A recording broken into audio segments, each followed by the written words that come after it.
episode, we're going to be talking about a full course on your JAMB Physics. Now, in this episode, we're going to talk about a course that teaches you how to understand physics from the beginning to the end for JAMB. Now, basically, JAMB is basically an examination, just in case you don't know much of its history.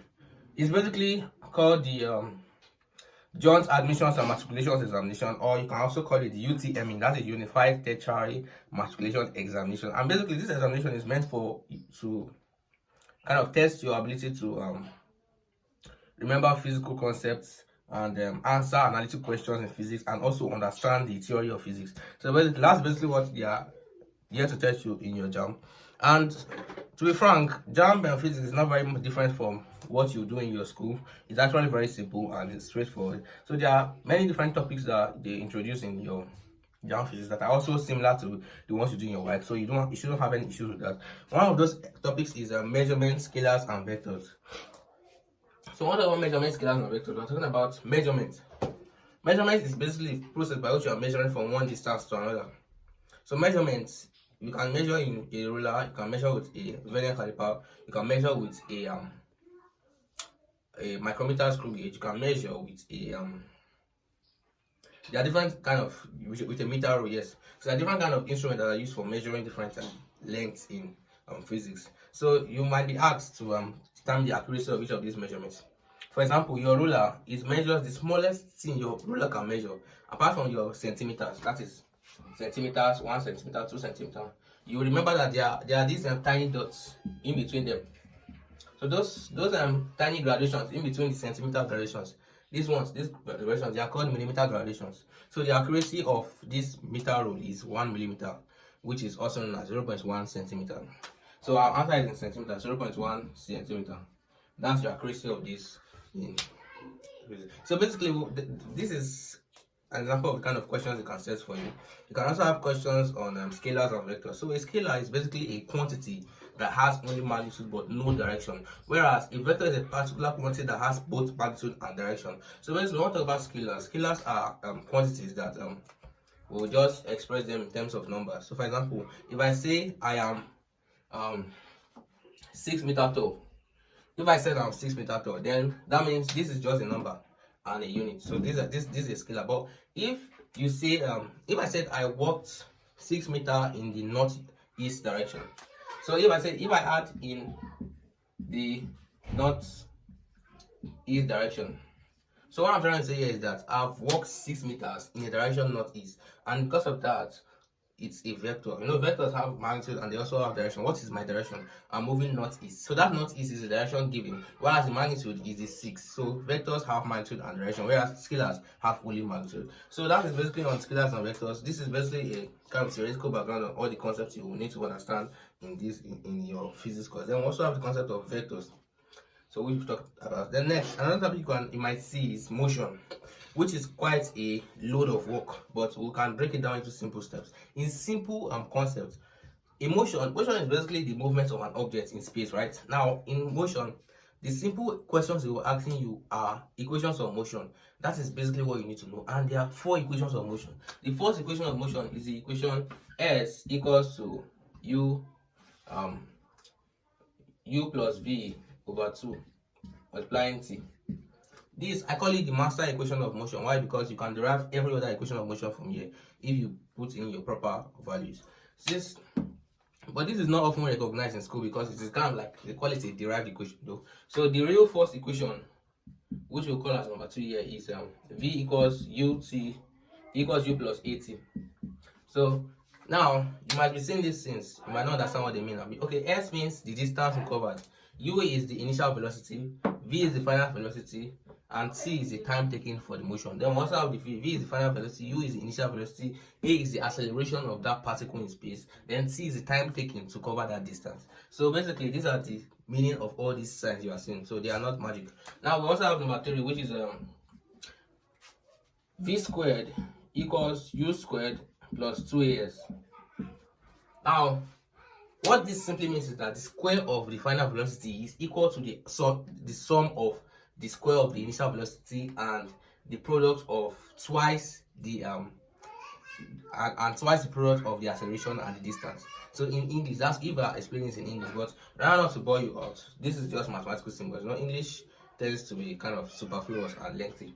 We also have the last equation here, which is equation 4. We have S equals to UT plus half AT squared. And this is the last equation of motion you encounter in motion. There are more you can encounter in projectile motions and other kind of motions of particles like periodic motion and other simple harmonic motion. So there are other equations of motion we encounter in physics, but for this motion, this particular type of motion, these are the 4 equations you'll be dealing with. You can write them in your notes, you can write them down so that you will not forget. So but now I believe that your emphasis should not be on this equation, but understanding the theoretical background. And if you are going to understand the theoretical background, you can watch my course on physics for SS1. You can also watch my course for physics for SS2. You can watch my last course on physics for SS3. So I did physics course for 3 different secondary school classes, and I explained the concept in detail. We did not focus much on questions, we focused much on the theoretical background. Though I also solved questions in the course, but you can check the course in the playlist of this channel, Black Zone Academy. So let's continue. So that was for motion, that was the general motion. Now under this motion, we also have some other kinds of motion. We have free falling motion. Now when it comes to free falling motion, then these signs can be either plus or minus, it can be negative or positive. But in this case, how you know whether it is positive is if it is falling. Now gravity is a force, and because gravity acts downward, when you are falling, your equation will be positive because it is falling in the direction of gravity. But when you are going upward, it's going against the direction of gravity. So that means your sign will be negative. So that's, I hope you get that concept. So that is another adaptation, is a modification of this concept of equation of motion. For example, if you are asked that an object is kind of falling from a height of 10 meters. Now that S becomes 10. And our acceleration automatically is 10 meters per second squared. Now, the reason for that is that in gravity, when it was measured by scientists, the accurate value of the acceleration due to gravity is 9.8 meters per second, but then it was approximated to 10, so you can just assume it is 10. So automatically, when you're doing questions that have to do with free falling, object is thrown up, object is coming down, your acceleration is always 10 because it is affected by gravity. So that means this A, you've gotten A automatically, you've gotten S. Then the remaining thing for you to get is your unknowns in your equation. For example, you can say it's dropped down, and now you know that the initial velocity is 0. Whenever you leave an object, when it drops, its initial velocity is 0, but it accelerates till it gets to the maximum velocity at the bottom. So you can say an object is dropped down for a height of 10 meters. Find the final velocity. So in this case, you'll be using equation 2. Why? Because you have A, you have S, you have U, which is 0. Last thing you are looking for is V. You cannot use this equation because do you have T anywhere? You don't have T, and also you don't have V. We are looking for V, which is final velocity. So you cannot see V in this equation 3. So that means equation 3 is out of the question. So now one issue I'm having is with my students most of the time is that many of them don't know which equation to use. So now for you to choose the equation to use, you have to consider 2 things. First thing you have to consider is that is the variable you are looking for, is it part of the equation? For example, in this case, you are looking for final velocity, right? Now, did you see V in this equation 3? You have only S equals UT plus half AT squared. There's nothing like V. That means you cannot use this equation. Therefore, equation 2, you have V, right? So, if that equation has V, equation 2 has V, equation 1 has V, this one has V. So, the next thing for you to ask is that how many unknowns are there? If there are more than 1 unknowns, then you cannot use it. So, for this one, V is an unknown, is just one unknown. The U is known because U is 0 meters per second. Whenever you drop an object, its initial velocity is 0. Then we also have A is known as 10 meters per second, naturally for the gravitational force of the Earth. Then S is known, why? Because it's 10 meters. So it's dropped at a height of 10 meters. So from the height to where it stops is 10 meters. Naturally, that is the height of the object's motion. Now, in this equation 3, there's only one unknown. So this equation is can be. But in this one, you have V unknown, U is known, A known, but C is unknown. We are not giving time at all. So that means we have 2 unknowns, which means we cannot use equation 1. Then for this one too, we also cannot use it because we are not giving T. So we have 2 unknowns, V and T. So the only equation you can use. So there are 2 conditions for you to use an equation. If you are just write this equation, if you see any question on motion that you are given in your class, if you see any ones that has to do with what's called again, has to do with this equation of motion, just write them out and then ask yourself 2 questions. Number 1, what you are looking for, is it in that equation? Then number 2, if there are more than 1 unknowns, you cannot use it. So the equation you use will only have 1 unknown. It must not have zero unknown, only one unknown. You understand? So that's the equation of motion and equations of free fall. We also have equations like equations of periodic motion of a pendulum, and those equations, basically what we do with them is basically we make use of some basic assumptions. So in when it comes to kind of periodic motion, we also have motion of motion of projectiles. Yes, projectiles. Now projectiles, they are just a little bit of adaptation of normal motion, in that in this case, instead of falling straight down from up to down, your object is falling in a bell curve. It's called a parabola. So it's a parabolic part of the object, and then it is launched with an initial velocity of u. Now this initial velocity has a vertical component and also has a horizontal component. Now this vertical component is vy.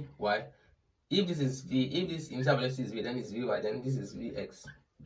So you also often be asked to resolve the velocity into its components. For example, if you are launching the object with an angle of theta, so your vertical component is v sine theta rather. V sine theta. Then your horizontal component is v cos theta. So basically that is the concept for that. Now in this case, with these two equations, you can easily convert any motion from normal motion into projectile motion. Ask me how. Now, because if you are launching an object, you are having two different motions in projectile motion, because the object is both going horizontally with the same speed and it's also falling down with an acceleration of g, which is 10 meters per second squared. So in that case, you have to consider these two into equation. So for example, if we are looking for, let's say we are looking for the maximum height here now. So there's a way, the maximum height, you probably know the maximum height, or maybe you don't, but you can also derive it by just putting this into equation. Why? Because s equals what? Ut plus or minus half at squared. Now in this case, because of the fact that it's upward motion, we will make use of negative because it is going against the direction of gravity. So x, we use s ut minus half at squared. So in this case, we have the distance. Now the distance, which distance are we looking for? We are looking for what? The vertical distance. That is from up to down. So that means we are going to use what? The vertical component of the velocity, which is v sine. That means s equals what? In this case, this is u. You can see that is u sine theta t minus half a. A is also known as g, so you can say g. So we are looking for g here now because it's free fall. G t squared. So we can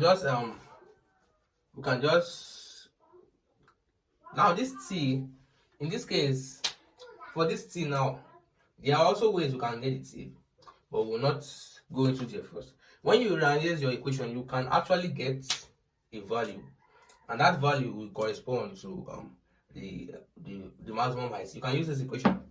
When you plug in your values of initial velocity, theta, and acceleration, and also the time taken, you can also use another equation like v equals u plus 80. So v equals u plus 80.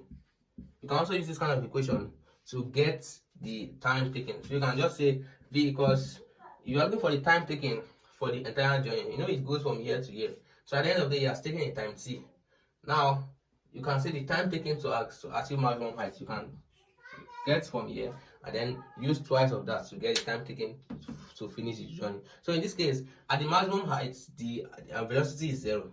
That's what I need to understand. So that means the final velocity is 0 here, and then the initial velocity is u. So that means v is 0 equals u. And in this case, we have because we are considering we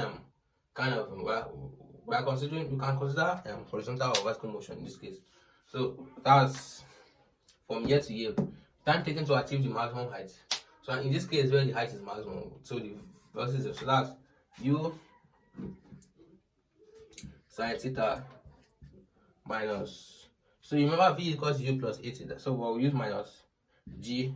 You get it. So now we can now begin to gt equals u sine theta. So when you divide both sides by g, you will get the time taken for achieving the maximum height. That's t equals u sine theta over g, and then if we multiply that by 2, the total time for the journey, because t equals 2u sine theta over g. So that's how you get the time to achieve maximum height and also time to complete the entire projectile journey. So you can see that this topic is actually very interesting. So you just remember that all you need to do is plug in v sin theta for the vertical component. If you are trying to track a path that goes from vertical side, then if you are trying to track a path that goes horizontally, you use the v cos theta for the horizontal component of that initial velocity. That is basically what you need to do for you might be given equations too to use if you attend school. So you can also use those equations, but don't focus on the equation, but instead focus on how you can solve the equations by the knowledge. So you should focus on solving equations by using those knowledge. So let's move on to something else. Next, we are going to be talking about equilibrium of forces. So when we talk about equilibrium of forces, equilibrium has to do with the fact that, for example, if I'm pulling at a rope and my friend is pulling on the other side of the rope, so if nobody is moving in any direction, like we are static, that means there's an equilibrium. Now, equilibrium of forces provides a forcity, a false impression of kind of staticness, but actually equilibrium is actually dynamic in nature. For example, if you have water on the ground, so I have a cup here. Oh, thank God I have a cup. Now in this cup we have some water. Now you might see if you keep water on the ground, you might see it settle down. It might not move, but actually the water molecules are moving zigzag. They are moving in random paths, but actually we say it is in equilibrium, right? But that's not the case. Now I'll tell you why. Now, if you have a medium, yeah, I'm delving into chemistry a bit, but that's the best way to explain. Now you have two different type of molecules. This first molecule and the second molecule. Now, when you remove this barrier, they will mix together, right? And when they mix together, you will see something like this.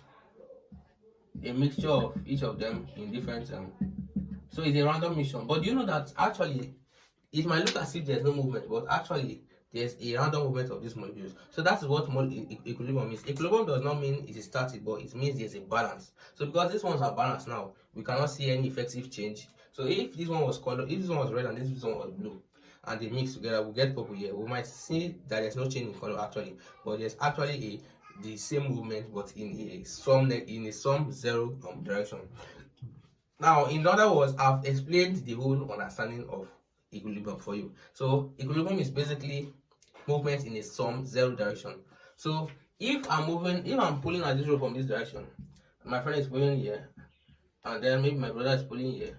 So and each of us are exerting a force, and if this force they balance each other out, that means this rope, this point is moving nowhere. This point at the center, it will be static. It will just be as if there's nobody pulling it because all the forces are balancing each other. So this is the kind of situation you might come across in physics equilibrium. I tell you, it's actually a very simple force concept. All you need to do is you need to know the components of each force.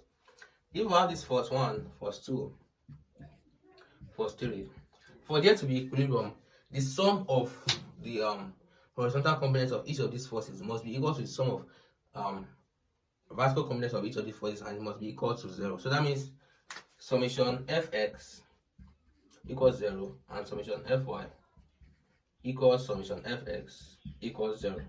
So in other words, each of them must add up to 0. That means there must be no effective value of each of the forces in a particular direction. So even if you are looking for any diagonal direction, same thing, they will be 0 in the diagonal direction. So in any particular single direction, they must have a component, an effective or resultant of 0. So this is a kind of sum of forces.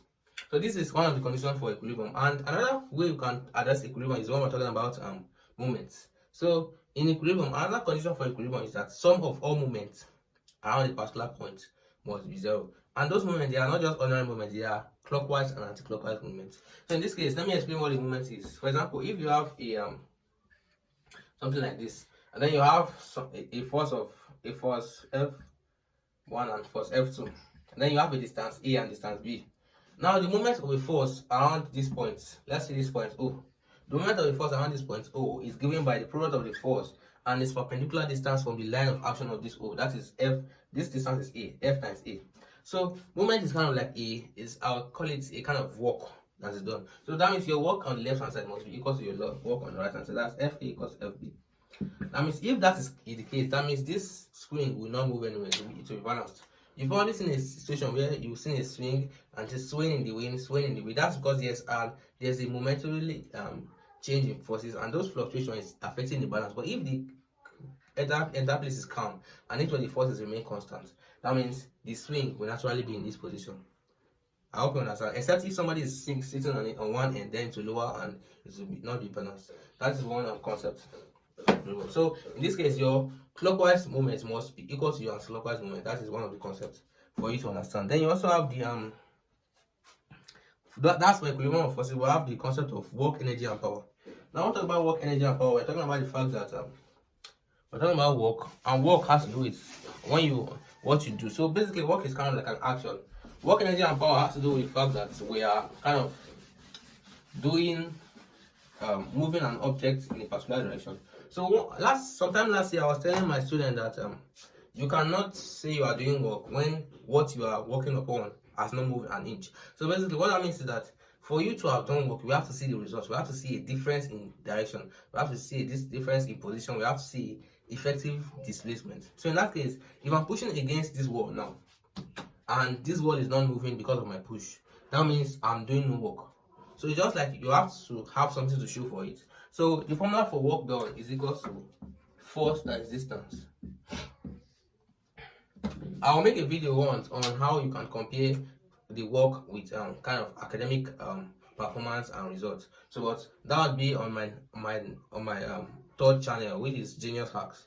So I'll introduce that channel sometime later. So let's move on. We have work equals force times distance, right? Now, for your work to be effective, there must be a distance. That means your distance, once your distance is 0, that means your work is 0. So hope you understand. And if your force is 0, which is not even possible, if your force is 0, the same thing goes for it. Your whole work is 0. That's the simple concept of work. And for this work, there are different machines that can carry out this work.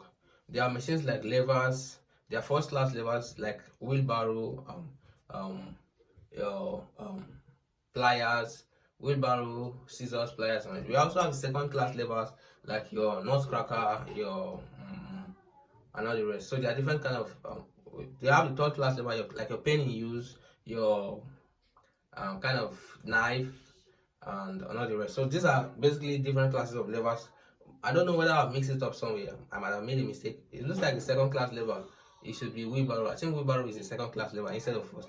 Yes. Then you have your pliers and scissors. They are first class. Then your wheelbarrow is actually a second class. Wheelbarrow is a second class. Then you have your third class, which is pen in use and barrow in use. So don't bother yourself so much about the classification. The only place you can see that is in just objective. That's not the main part here. The main part is in the principle of operation of all these machines. You have your lever, you have your pulley, you have your wheel and axle, you have your all kind of machines. You can read them up. If your school has a library, you can check out how each of these machines operates. If you've checked them out, you can also approach the equations and perform operations on them. Like, and just try out examples and see how they go.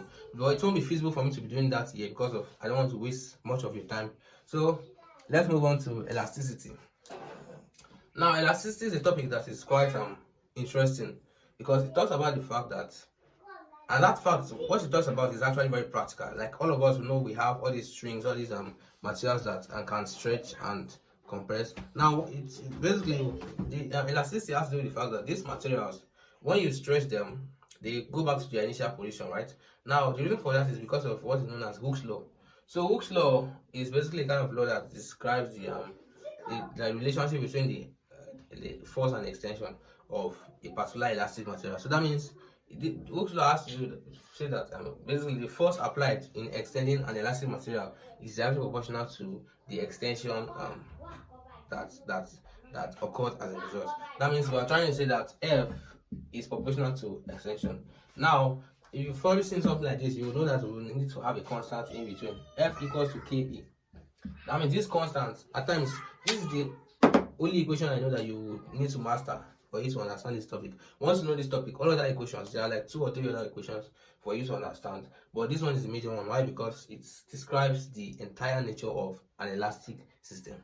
So you have your force on the left hand side, you have your constant, and that constant is often kind of peculiar to a particular material, and you have your extension as a result. So this constant is kind of like the regulating factor of this equation. When the constant is like 4, just as it implies constant, when it is constant, then your force will increase with respect to the extension. But at a particular time, if your force becomes too much, and if it exceeds the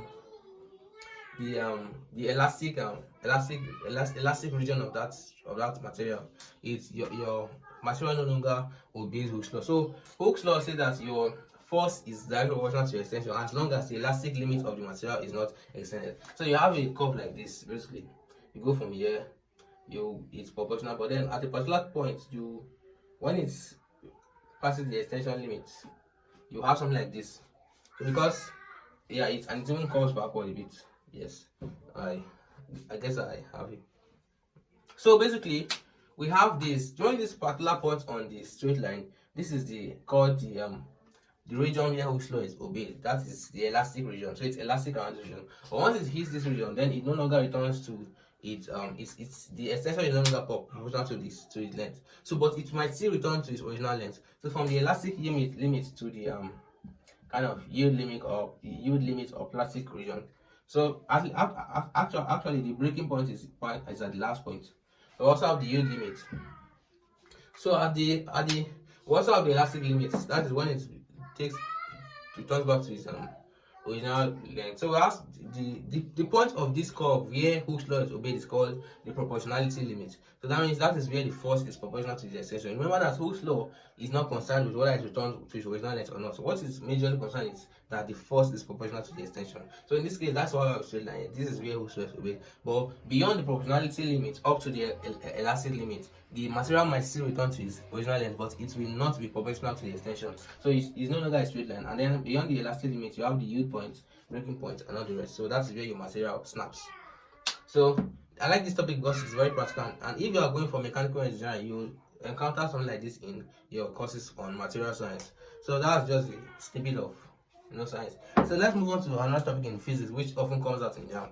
So we have hydrostatics. Now hydrostatics is a kind of interesting topic to me. It can be quite tricky because when I was back in secondary school, there was some concept that even though I read it several times, they still became not understandable until I actually decided to read the topic once again. And one of those topics is the differentiation between the weight in water and the upthrust. Now I used to confuse them together.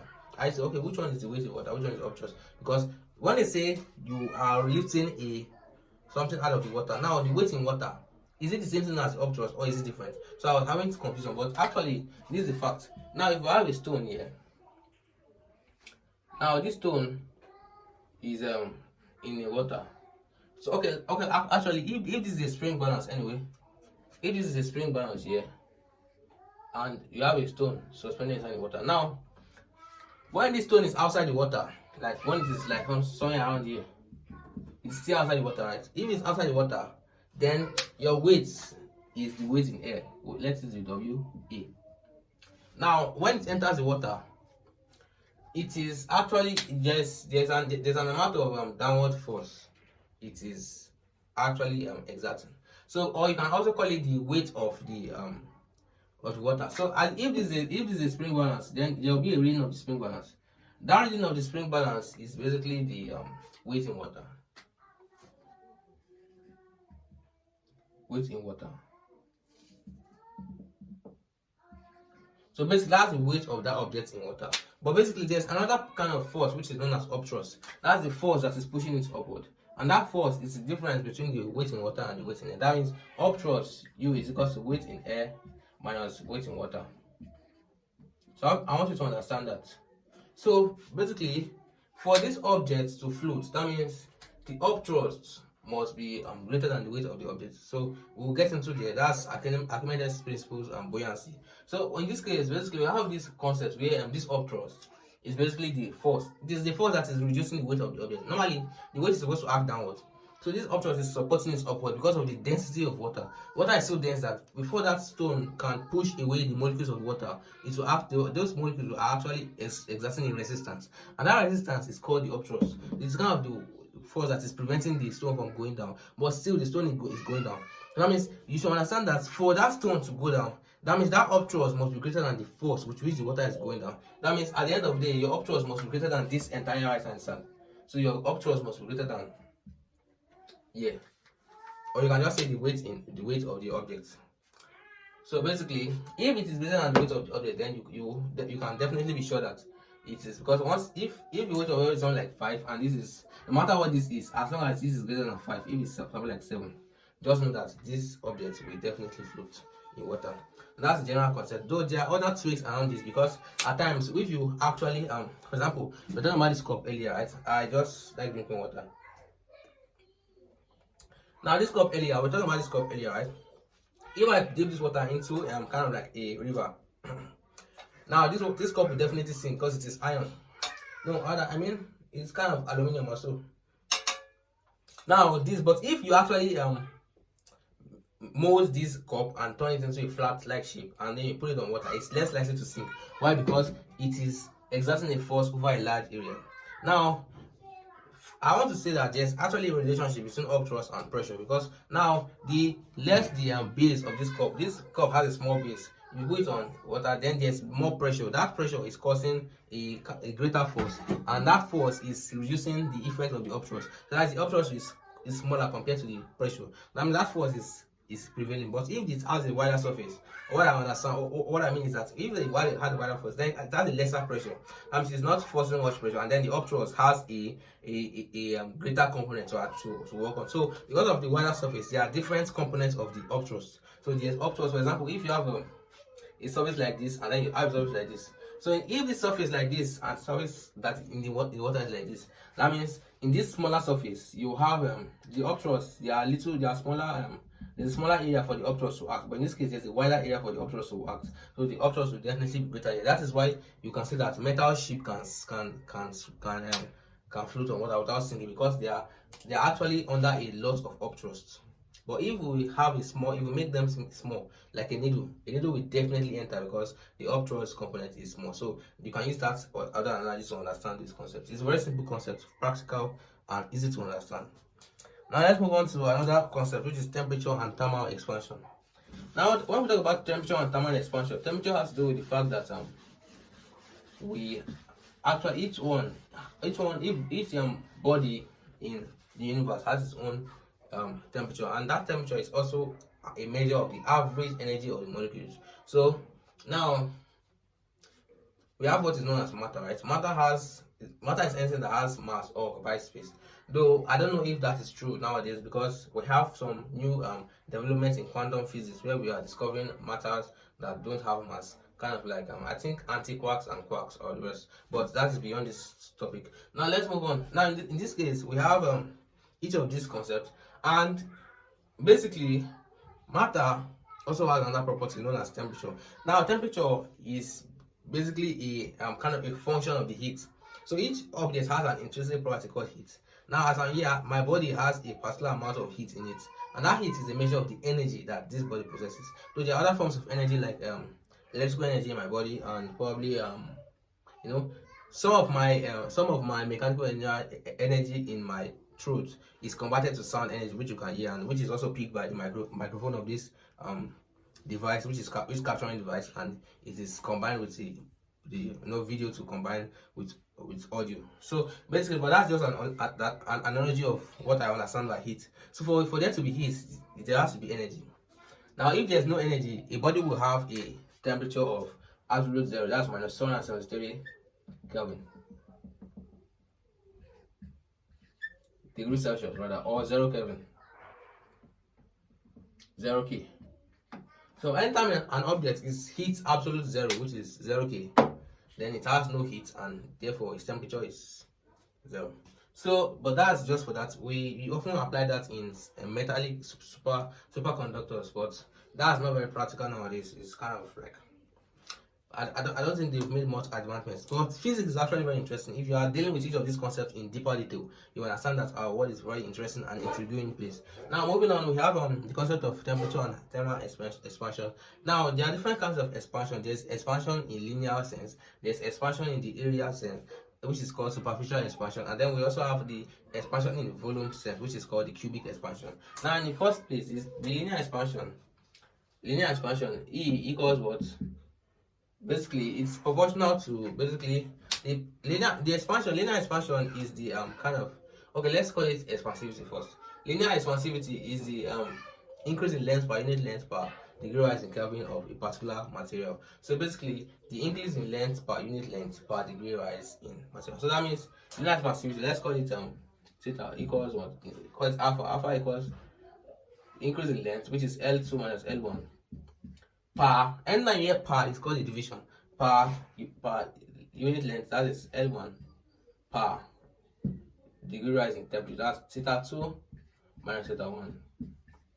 Now each of these you can actually derive your area expansivity and volume expansivity from each of these by just using your the value known as area expansivity E equals to linear expansivity, volume expansivity V is equals 3 times the linear expansivity. So the area expansivity is twice of the linear expansivity, whereas the volume expansivity is 3 times of the linear expansivity. So these ones are just equations, but the major theory lying behind it is what will make you understand the topic better. Let's move on to the next concept, which is heat and vapors. Now, when we talk about heat and vapor, we're talking about the fact that heat is also an intrinsic property of objects, and this heat they can actually be distributed from one body to another. So, for example, when we have a body which has a heat content, and if you have another body which has a lower heat content, that body which has a greater heat content, as long as the heat per unit mass of the body is greater than that of the smaller body, then we can transfer it. So that is what's known as temperature. I see temperature as the heat per unit by unit molecule. So depending on the capacity of the molecule. For example, if the temperature is high, that means, for example, if you heat you can put an amount of heat to a body of maybe like, okay, in simple terms, if you are heating a small amount of water, you require less heat to bring it to boil. But if you are heating a large amount of water, it will take ages to boil because it requires a greater amount of heat to boil. So that heat is basically the energy that it takes to bring an object to its particular temperature. You understand it? So that's when we talk about the specific heat capacity. So the specific heat capacity is the amount of heat that is required to take a unit mass of substance, to raise the unit mass of substance by 1 degree Celsius. So in this case, we have this formula. H equals mc theta. Then when we divide both sides by m theta, we have the formula for C, which is specific heat capacity. So that is the heat taken to raise a unit mass of substance by 1 degree Celsius or 1 Kelvin. So this is a very simple equation, but we also have the heat capacity, which is basically H equals to M equals to C theta, C complement theta. So we just put that complement to differentiate it from the specific heat capacity. They also have the molecular theory and heat transfer, which is very similar to this. So, but in this case, you are transferring heat and you are trying to estimate the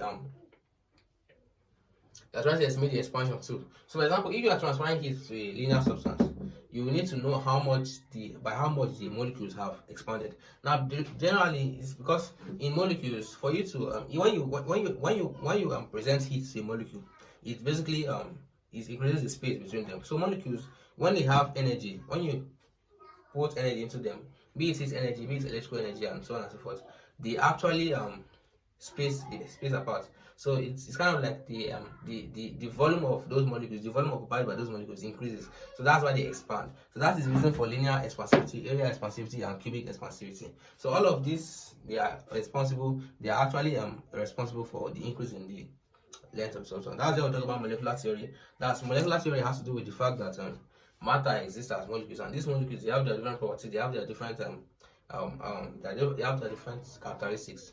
So all matter exists as molecules, and these molecules, the space between the molecules is when it comes to gases, the space between these gases is negligible considered to the volume of the container. And also even though the gas molecules are widely spaced though, but still the volume of the container is very much, and the gas molecules are spaced very much behind it. So that's molecular theory. We also have the heat transfer. Heat transfer involves, when we talk about how heat is transferred. And for you to understand heat transfer, you have to know that there's one unspoken law in heat transfer.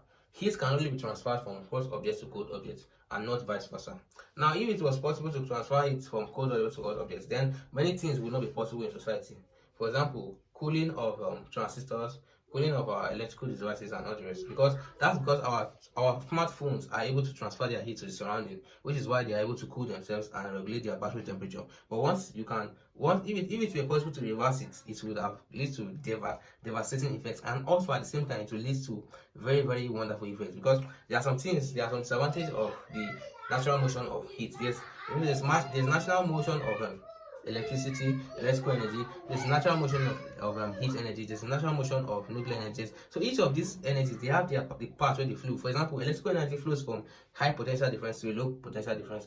Electrical energy, heat energy flows from high temperature to low temperature, and so on and so forth. So energy is striving for a balance. That's what you need to understand in the concept of heat transfer and also energy transfer. So, and if you also want to do any project in physics, you need to understand all these fundamentals of physics, because sometimes you'll be dealing with, for example, if you are trying to make a car, you need to understand that the car has a weight, and that component is kind of like a resistance to the forward motion. So for you to for the car to move, the force of the engines must be greater than the force, which is the weight of the car. So I'm just diving into some physical concepts. These are just examples for you to understand these concepts. Let's move on to something else. We have waves and sounds. Well, waves. This is one topic that is usually an issue for many students in physics, but it's relatively simple, because wave is a topic that is quite simple, but you need to understand the rudiments of the topic, because wave has to do with the fact that your molecules, they are being disrupted by the vibrations of a particular wave motion, and that wave motion, it is oscillating, so it is going from high to low, high to low, high to low, and then it forms something like this.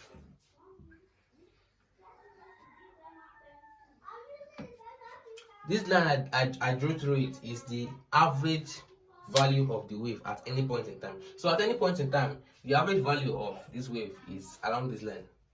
So for example, if you take one wavelength, the average value of this one wavelength is along the line. So effectively, if you have a wave that comes like this, so they cancel each other out, and that is the process of destructive interference.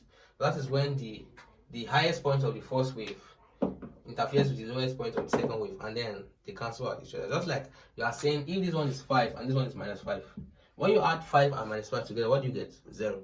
That's why at any instance the average value of a wave is 0. But then we have the effective value of a wave. So if we are going to talk about this concept in AC circuits and AC power in the nearest section of this video. Let's move on. So because of this wave has some properties. For example, when you go through an up and you go through a down, that is called one wavelength.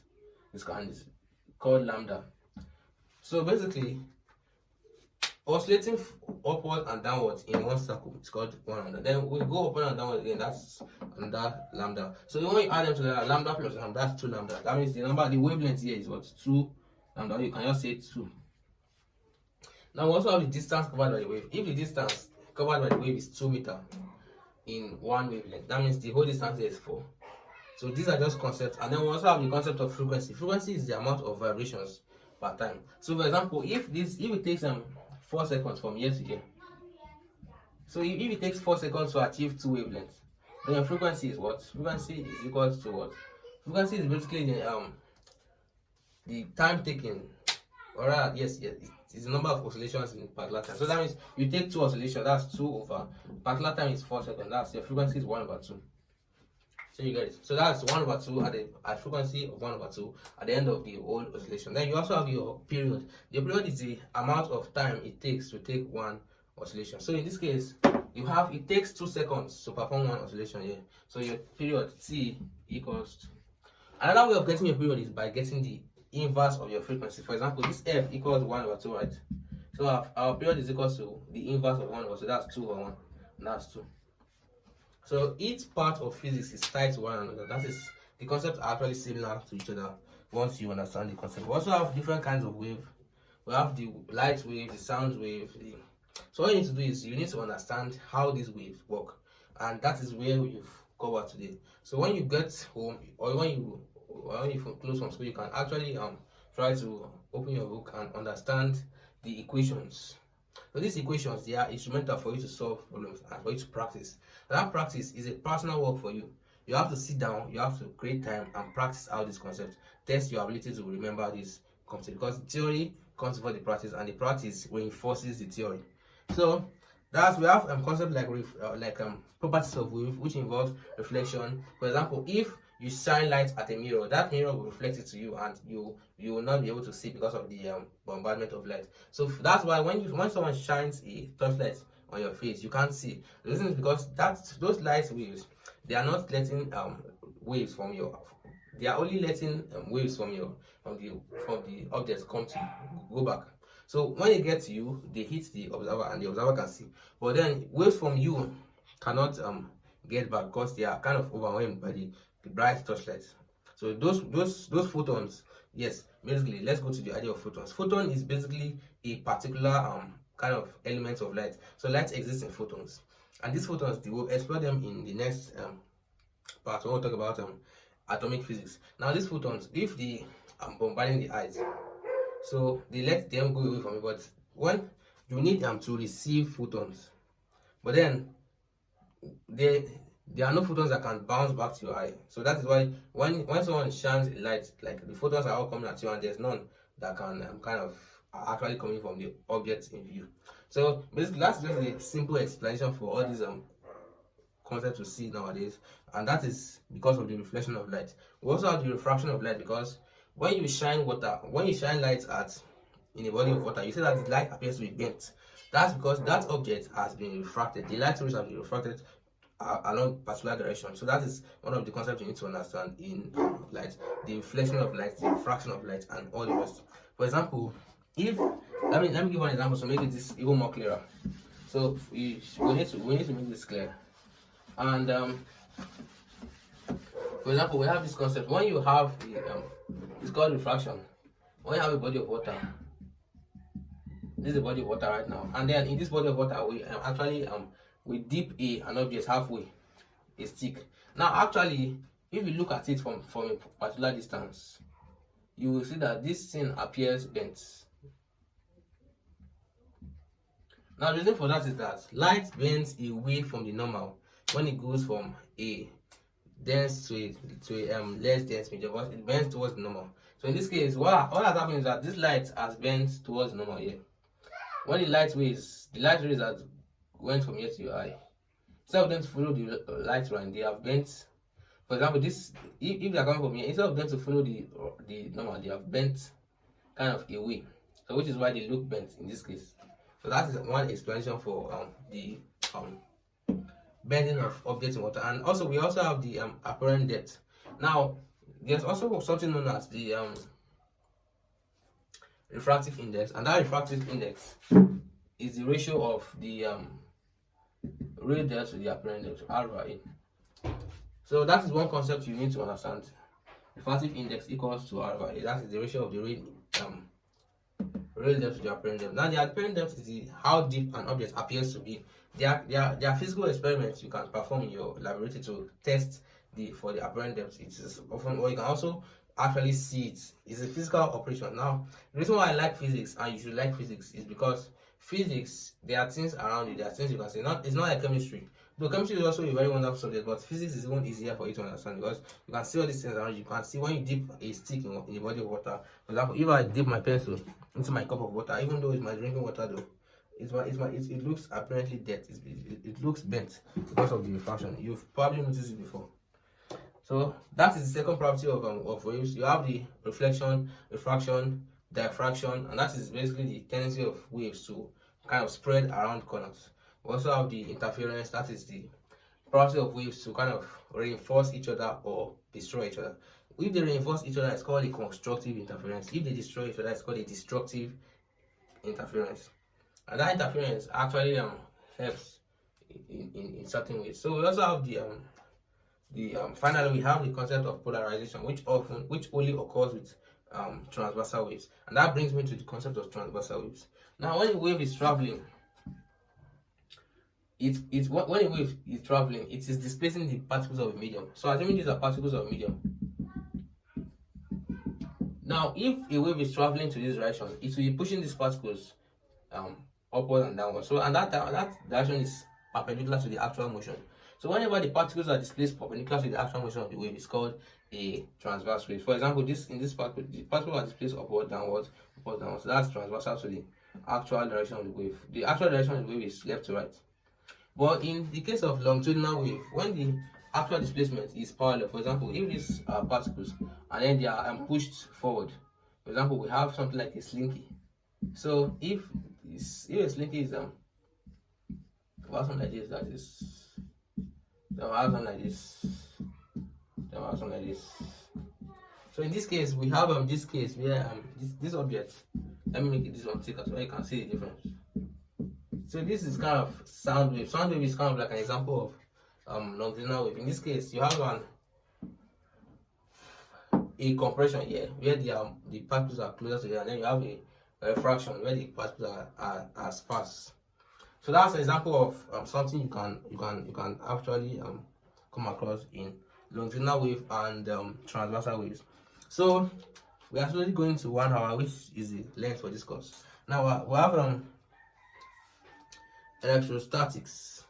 Now electrostatics, this is a concept that has to do with the basics of electricity. This is something you will be taught in SS1 and you can still brush it. We also have the 5 law of electrostatics, which has to do with the fact that basically when you have electrostatically charged object, there are 3 ways of doing that. You can charge by contact, you can charge by induction, you can charge by friction. So each of these ways, they have their own disadvantage, they have their advantage, and they have their processes. So but I want you to understand by that these charges in electrical, there's a concept, there's a fundamental concept of electricity in the sense that you have your charges. Now each of these charges, they are made up of positive and negative parts. You have a positive charges which are called your your positive charges. They don't actually exist literally. The only thing that exists are negative charges, which are electrons.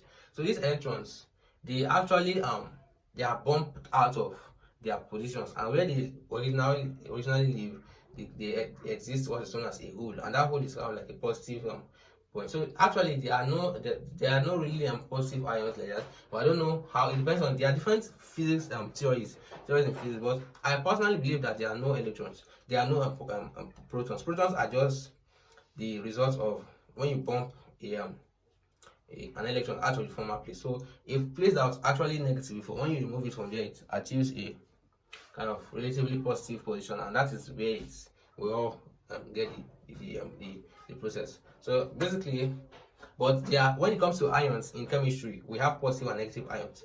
It is undebatable.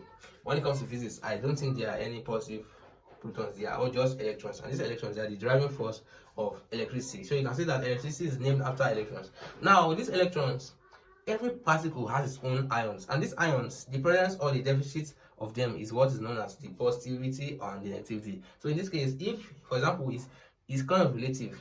If you have 10 oranges and I have 12, that means I'm relatively positive with respect to you, but you are relatively negative because you have less, and you'll probably be angry because you have less than me, right? Now, but if you have 15 and I have 10, then I'll probably be jealous because you have 15. I'll be like, okay, let me have some of the oranges, and I'm slightly negative while you are positive. So that is basically the concept of electricity here. Electricity has to do with the relative distribution of electrons into different concepts. But I don't know what theory of physics you are taught in school. If you are taught a theory that is different from what I'm telling you, stick to the ones you are taught in school and use that for your exams. So moving on, we have the magnetism and electromagnetism. Now in the 17th century, Alexander Graham Bell and some other, I guess some scientists, they actually were able to prove the fact that electricity exists and is the motion of electrons. So, and that is where we come to current electricity. You know, what about electrons in themselves? When they are not moving, they are static, and that's known as electrostatics. But when they are moving and they are moving in a circuit, it's called the current electricity. And that current electricity is what is able to drive our society today. The only reason why you are able to use lights and you are able to the reason why you are able to watch me today is because of the fact that electrons, they move around in a circuit and they deliver their work to the load, and when they deliver their work, they kind of lose the work they have, so you have to recharge them. So that's why you have to recharge your phone, because you are actually depleting electrons and refreshing electrons. So don't worry, this concept is a very interesting concept. I might devote a an entire video or course for it of electricity. And by the way, I'll be doing a course on electronics in this channel, so you can watch out for it. So moving on, we have electromagnetism. So basically, the simple theory of this is that when you have electricity moving around in a wire, okay, let me give my charger as an example. So I have a charger here. Now in this charger, if electricity is moving from, this is the head that I plug to the socket, this is this upper part is the head I plug to the phone itself. Now if electricity, obviously electricity is in the direction we know is from the head to the phone, right? We know that it's going from head to it, but you know that it's also going from the phone to the head because it's going in a closed loop. If you cut one of the, you notice that this wire always has two sides. There's a red and a black mostly, but in this one I'm very sure there are two other for data transfer. That is a purple, a blue, and a yellow. So now basically for those other two, they are only for data transfer, and they are only activated when you are transferring files from your computer to your phone. So but in the first two, red and black, they are used for the actual charging of the phone, and you can see that if you cut the black, it won't charge again. Why? Because the electrons are moving to the phone, but they are not having chance to come back. So it's a closed loop. But if we say the direction of the current, let's say the direction by which the work is delivered, so we can safely say that it is here. These electrons here, the work is here, and the load is upwards in the phone. So if the direction of the current is upward, then we can represent the direction of the magnetic force. Now this electric force, it has its own force, and then the magnetic force has its own force too. Now physicists around the world in earlier centuries have been able to show that there's an interaction between the electrical force and magnetic force, and that causes what's known as electromagnetism. So in a wire, when you have a wire current flowing in a particular direction, then you have the magnetic force. The magnetic force will be aligned in a direction that is actually around the wire. It will become a coil around the wire in concentric circles and loops. That is one thing you should know. And then in the other way around, magnetic forces can generate electric forces. So for example, if you have a solenoid, which is kind of like a coil with a coil of wire wrapped around, it's kind of like a cardboard or a material or iron, laminated strip of iron that has a coil of wire. So, and that is basically an inductor because it's able to generate a magnetic current from electricity. Or it can also be used the other way around, in the case that you can also use you can also use magnetic current to generate electricity.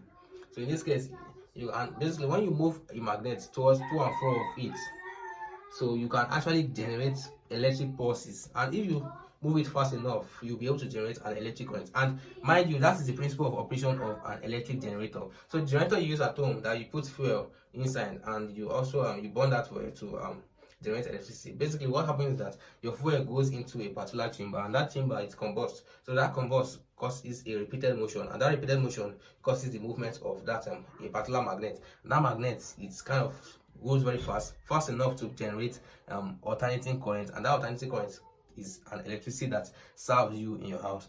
So basically, I hope you understand that. So basically, we have other concepts. This is a very interesting concept. And I can tell you that one of the most widely applied concepts in physics in our daily life is electromagnetism. It is used in the operation of your fan, your blender, every device in your house. Just trust me, it has one element of electromagnetism or the other, and that is due to the fact of the work of one of the scientists called Nikola Tesla. So hopefully I'll be doing a series on the life of Nikola Tesla very soon, but let's focus on physics for now. Finally, let's talk about atomic physics. So basically, but from electricity, I've talked about the alternating currents. So let's talk about elementary atomic particles in physics. Now in physics, we have the different models of the atom. Now these models of the atom, they are basically the description of how the atoms work. Now the models of the atom tells us that we have inside the atom, we have a nucleus which is extremely dense. Then we have a electron shell. So this electron shell, they can be consisting of electrons, but these electrons, according to the wave mechanics model, the probability that you are going to find an electron in this shell is basically dependent on what is known as a wave function, or basically that wave function determines the probability of getting an electron. So this is the shell, this is the nucleus, and this nucleus you have the electrons orbiting. So we have the K shell, which is closest to the nucleus. We have the L shell, the M shell. So you would have also be taught, they would have taught you this in physics too, I'm very sure, in chemistry. So this is majorly one of the principles that chemistry is based on, because chemistry has to do with elements, and these elements, they are based on atoms like this. This is an atom. Now, the models of the atom is one of the fundamental concepts in physics. You have different models like the Rutherford's model, Thomson's model, J.D. Thomson's model, the Bohr's model, the wave mechanics model, and all the rest. But nowadays we accept the wave mechanics and quantum models. So there are different quantum models and wave mechanics model of elementary physics. But I want you to understand that these models, they are constantly changing, and who knows, you might be the next physicist to change it to the better. So, for example, when Albert Einstein came on the scene, he introduced what is known as the general and special the theory of relativity. So the thing is, these models, they are not fixed in nature. They are basically based on the amount of understanding we have in physics. So you can, for you to be able to create something, for you to be able to understand it, you need to be able to understand this concept. So that's why you need to understand the nucleus, the electron shells, and the fact that these electrons, they cannot be in a fixed position. In Bohr's model works accurately for the hydrogen atom, but not for every other atom. But then the wave mechanics model works for every other atom of physics. So, but that's because of the fact that it took into the consideration that these electrons, they have a particular probability of being found, which is gotten by probability function, which is the wave function. So basically, this topic is one of the greatest parts of physics. This is where many of the PhD, the graduates of physics, the advanced professors, this is where they devote their work. Why? Because this is something that it is very fundamental to the understanding of ourselves, our world, and the universe at large. So my ending note will be this: we've talked about physics a lot for JAMB and for your examinations. We talked about physics a lot, and I hope you understand this concept. It's a concept that you need to be very serious about. So even after watching this video, my advice to you is this: you can still take your textbook, you can check out the things I was saying, you can check if I've seen the correct thing, because nobody's perfect. Maybe I've made some mistakes on it. You can always check out and kind of improve your knowledge. And also, nowadays with the advent of smartphones, you guys will be able to have a lot of devices where you can also, like Google and Chat GPT, you can be able to ask any questions to Google, and you can also get answers based on because you can deepen your knowledge of physics. The more you understand physics, the better you are at it. Thanks for watching.